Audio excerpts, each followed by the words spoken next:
ત્યારે આજે સાબિત થઈ ગયું છે કે એ 2.5 કરોડ રૂપિયા પાણીમાં ગયા અને અંદર ભ્રષ્ટાચાર અને કૌભાંડ થયેલું છે। આ સરકારે ખાલી કાર્યાલયો જ બનાવ્યા છે, બાકી આવા કોઈ બ્રિજ કે પુલ એમના કોઈ એકે નવા બનાવેલો કોઈ તળાવ નહીં ટકતું, કોઈ પુલ નહીં ટકતો। નમસ્કાર, આપ જોઈ રહ્યા છો છોટાઉદેપુર વ્યૂ। છોટાઉદેપુર જિલ્લાના કરોડરજ્જુ સમાન નેશનલ હાઈવે નંબર 56 પર શિથોલ નજીક ભારત નદીના પુલ પર ગત વર્ષે ધોવાણ થતા બેસી જવાથી ડાયવર્ઝન બનાવવામાં આવ્યું હતું, જેનો કુલ ખર્ચો 2 કરોડ 39 લાખ રૂપિયા જેટલો થયો હતો। છતાં પણ આ ડાયવર્ઝન ફક્ત એક જ ભારે વરસાદમાં ધોવાણ થઈ ગયેલું છે। એટલે એવું કહેવાય કે જનતાના 2 કરોડ 39 લાખ રૂપિયા પાણીમાં ધોવાઈ ગયા છે। ત્યારે ધોવાવાથી ફરી વખતે આ જનતાને 31 કિલોમીટર જેટલો લાંબો ફેરાવો કરવો પડશે અને ફરી પારામાર હાલાકી પણ ભોગવવી પડશે। ત્યારે આના માટે જવાબદાર કોણ? આ ખૂબ મોટો પ્રશ્ન લોકમુખે ચર્ચાઈ રહ્યો છે।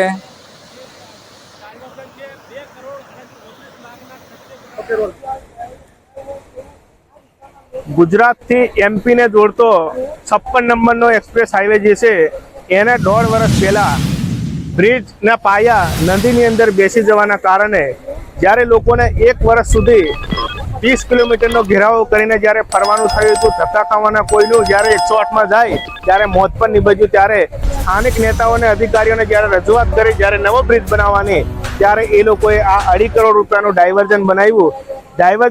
ત્યારે પણ અમે અધિકારી નેતાઓને રજૂઆત કરી હતી કે તમે આ ડાયવર્ઝનના બદલે યુદ્ધના ધોરણે નવો બ્રિજ બનાવો તો એ ટકશે, આ ડાયવર્ઝન ટકે ના। કારણ કે અહીંયા પાણીનો સોર્સ જ્યારે વધારે આવતો હોય, સુપી ડેમની અંદરથી પણ પાણી આવતો હોય ત્યારે એ પાણીમાં પૈસા જાય। ત્યારે આજે સાબિત થઈ ગયું છે કે એ 2.5 કરોડ રૂપિયા પાણીમાં ગયા અને આજે આપણે આ ડાયવર્ઝનને જોયો છો કે બિલકુલ અંદર ભ્રષ્ટાચાર અને કૌભાંડ થયેલું દેખાય છે। કારણ કે જે ભૂંગળા નાખ્યા છે એનો માલ નહીં, મટીરિયલ નહીં, વ્યવસ્થિત કશું વ્યવસ્થિત કંઈ વાપરેલું નથી। કારણ કે આ લોકોએ પોતાના આ સરકારે ખાલી કાર્યાલયો જ બનાવ્યા છે, બાકી આવા કોઈ બ્રિજ કે પુલ એમના કોઈ એકે નવા બનાવેલો કોઈ તળાવ નહીં ટકતું, કોઈ પુલ નહીં ટકતો। કારણ કે ભ્રષ્ટાચાર સિવાય આ આંધળી મૂંગી બેરી સરકારને કશું જ દેખાતું નથી। જ્યારે ફરી પણ આજથી આ ફરી કિલોમીટરનો ડાયવર્ઝન, જ્યારે કોઈને ઇમરજન્સી દવાખાને બોરેલી હોસ્પિટલની અંદર પહોંચવું હોય ત્યારે 30 કિલોમીટર ફરવાનું હોય, ત્યારે એ જે 30 કિલોમીટરનો રોડ છે એ રોડની અંદર 1 થી 1.5 ફૂટના ખાડા છે। ત્યારે આ લોકોને કેવી પરિસ્થિતિ ભોગવવાનો સમય આવશે?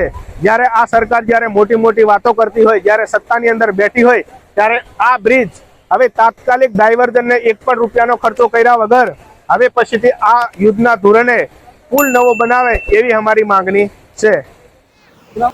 સિહોર ડાયવર્ઝનની ઘટનાના સમાચાર મળતા જ છોટાઉદેપુરના સાંસદ એવા જશુભાઈ રાઠવાએ પણ આ સ્થળની મુલાકાત લીધી હતી અને એમને પણ એક પ્રજાજોગ સંદેશ આપ્યો હતો। તો એ સંદેશ શું છે એ પણ આપણે સાંભળશું। જનતાની સાથે રહેવું એ નેતાની ફરજમાં આવે છે અને હું એ જ કરી રહ્યો છું।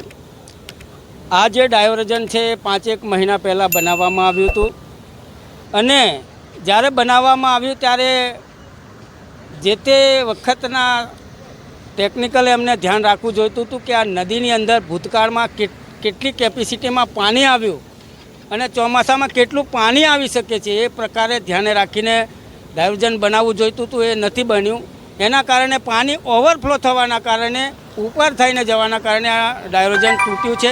હવે પછી તાત્કાલિકના ધોરણે આ ડાયવર્ઝન ભૂતકાળમાં જે પાણી આવ્યું છે એને ધ્યાનમાં રાખીને ડાયવર્ઝન બનાવવામાં આવે, લાંબો સમય ટકે એ પ્રકારે કામ કરવા માટે હું તંત્રને સૂચના આપી છે। અને સાથે સાથે જે ભારત નદીનો ડેમેજ પુલ છે એની દરખાસ્ત પણ કેન્દ્ર સરકારમાં આદરણીય મંત્રી શ્રી નીતિનભાઈ ગડકરીને પહોંચી છે। એના માટે આવતા અઠવાડિયે હું પોતે જઈશ અને સરકારમાં એની રૂબરૂ રજૂઆત કરીને વહેલામાં વહેલી તકે આ પુલ મંજૂર થાય અને પુલ વહેલી તકે શરૂ થાય એના માટે હું કટિબદ્ધ છું।